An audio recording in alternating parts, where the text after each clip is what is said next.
Hey everyone, I am Bryce and today I am going to explain you how to add contact form in WordPress Elementor.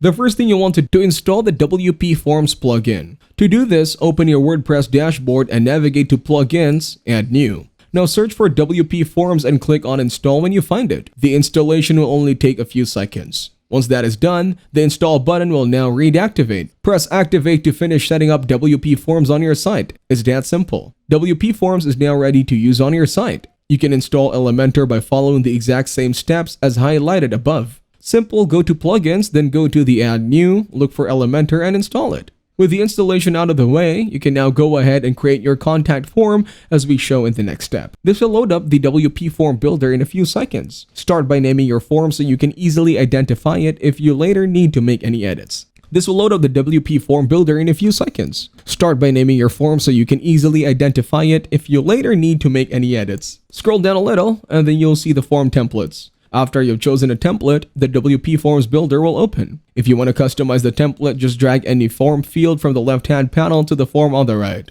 You can add drop-down lists, multiple choice questions, and more. On that note, that will be it for this video. I hope you guys got some value. Thank you for watching and see you in the next one.